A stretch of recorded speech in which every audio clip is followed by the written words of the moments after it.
All right, let's do some more examples. We'll make these a little bit more concrete and less having to do with numbers. So I'm going to define my favorite set here, D, which is going to be the set of all Davy's kids. So we got Lizzie, TJ, and Johnny. Then I'm going to define the set F, which is going to be the set Salmon and Pancakes.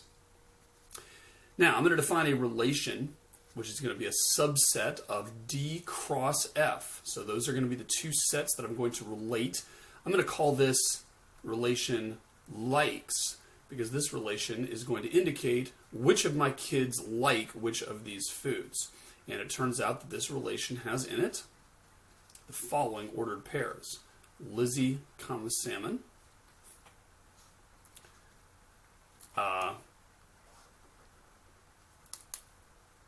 Johnny,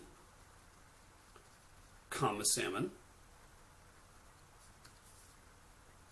It's also got TJ, comma, pancakes, and it's got Johnny, comma, pancakes. Okay, so this is a relation which is simply telling me who likes which food. And again, if I wanted to state that Lizzie likes salmon, I could do it in two ways. I could either say Lizzie, comma, salmon is an element of the likes relation. But the other way of saying it, which is more compact, and I think you'll like this, is to say Lizzie likes salmon. It's kind of an intuitive notation there, right? Remember before we had something like 1, 3 was an element of R1 or whatever it was, and we could also say 1, R1, 3. Well, that looked a little bit weird to me, but this one down here doesn't look weird at all, because that's just like the English sentence, and it doesn't always work out for the word order to look quite that neat, but in this particular case it does. So we can say Lizzie likes salmon, and then we could say TJ likes not salmon. And that would indicate that TJ, comma, salmon is not in that relation, but Lizzie, comma, salmon is.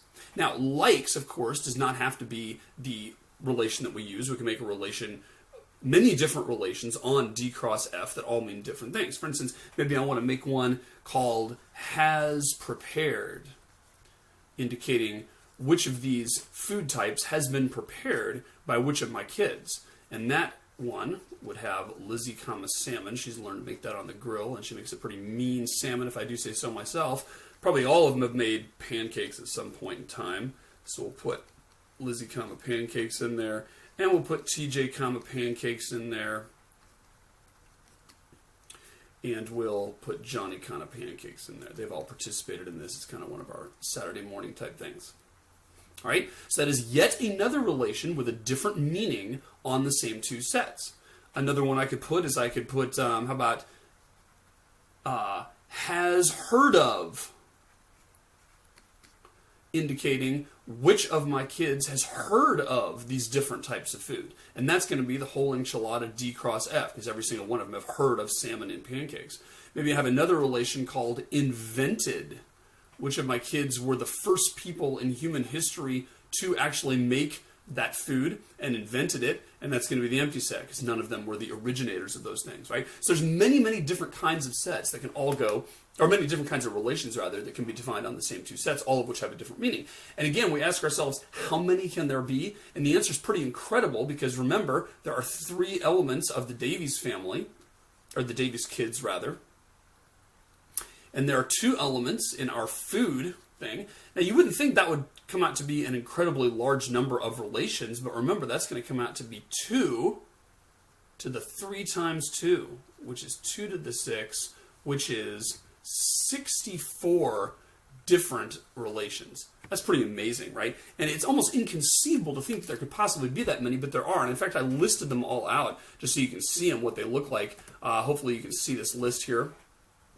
Font size isn't too small. So I have listed all of the relations, and there's actually a certain order that I put them in, and we'll learn how to make that order when we get to episode 6 and start talking about combinatorial techniques. But for now, I've just listed them in some order. But I've got the first one here, R1, defined as the empty set. then R2 has only Johnny Pancakes in it. R3 has only Johnny Salmon in it. R4 has Johnny Salmon and Johnny Pancakes in it. R5 has TJ Pancakes in it. R6 has TJ Pancakes and Johnny Pancakes, etc., etc. And so you can go through every single combination of these. Every one of those 6 ordered pairs can either be present or absent, and I can run through every single combination here in a systematic fashion. And the very, very last one, R64 I've called it, is the relation that has every single one of my kids with every single one of the foods. That's the one that indicated who has heard of which ones. And of course, there's many intentions for that, right? Which of my kids have tasted which of those foods? Which of my kids can spell those foods correctly, hopefully? So all those different intentions would go with the extension, which is the complete relation on all of D cross F. But, like I said, it's amazing how fast it can add up. There's only 3 elements in D, only 2 elements in F, yet there's an extraordinary number of possible relations that there can be simply because there's so many different combinations. That, by the way, is called a combinatorial explosion, and it's just sort of a non-intuitive fact that whenever you're doing all the different combinations of something, the total number of possible things can add up really fast. All right, so another example here. Let's say I have got a relation, or a set rather. We're going to call it G. We're going to set that equal to Diane, Emily, and Francis. I'm going to make another relation called B. That's going to be Alex, Biff, and Chuck. So I got 3 guys and 3 girls here. Let's define some relations on B cross G. So maybe one of the ones I'll put down is the relation is dating. And we're going to make that a subset of B cross G. And that turns out in our little universe here to be the relation Alex, comma Emily, because Alex and Emily are going together. And Chuck, Francis. Those are the only 2 official couples in our little set here. So again, if we wanted to specify that Alex and Emily were going together, we could either say Alex, Emily, that ordered pair, is an element of the is dating relation. Or, perhaps more intuitively and compactly, we could say Alex is dating Emily. And similarly, we could say Alex is dating not Francis, because he's Chuck's girl, right? We can define some other relations. Let's define the relation thinks is cute. So we say, Alex thinks Emily is cute. Who doesn't? She's quite a babe.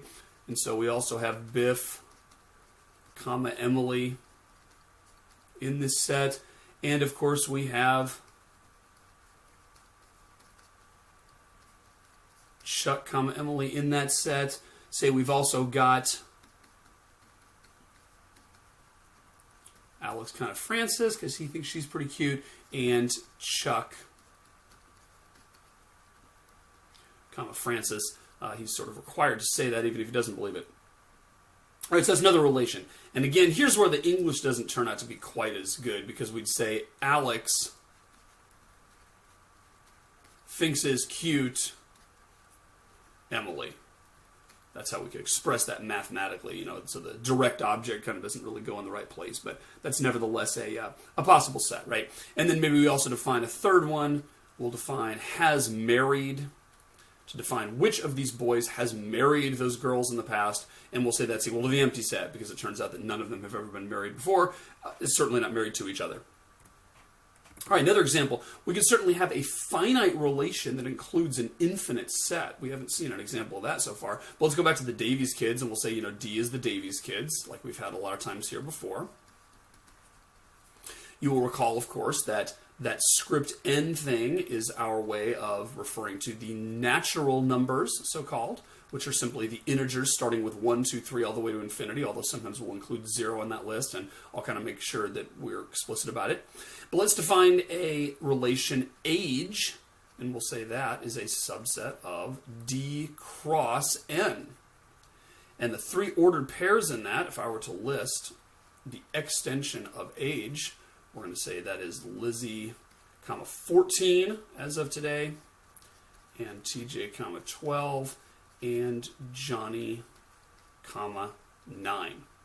Right? So this is an example where even though one of the two sets, that one right there, is infinite, has infinitely many members, that doesn't necessarily mean that the relation has infinitely many members, right? Because the relation in this case only has 3 members. Each of my children only has one age. That's actually turns out to be a special kind of relation called a function. So that's foreshadowing for a little bit later. But bottom line is simply the presence of an infinite set does not imply an infinite relation.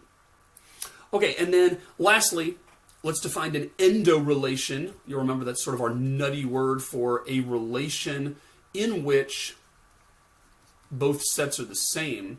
So if we go back to our girls relation here, or our girls set rather, we had, I believe, that girls was equal to Diane,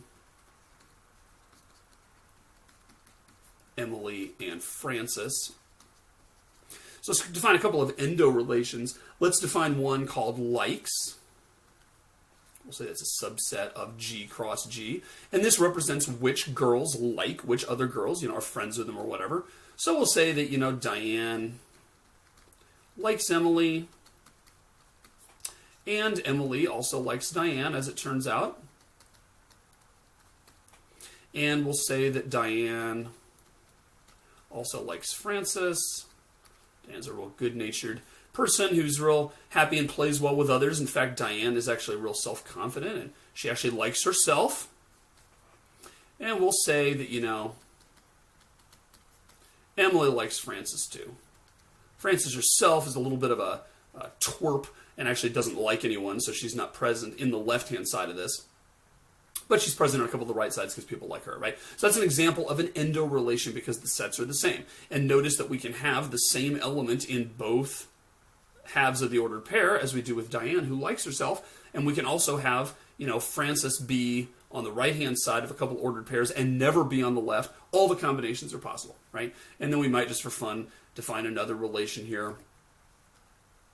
Maybe we've got one that's called envies, and envies is G cross G. And so maybe we're going to say that Francis envies Emily. Maybe that's why she doesn't like her, I don't know.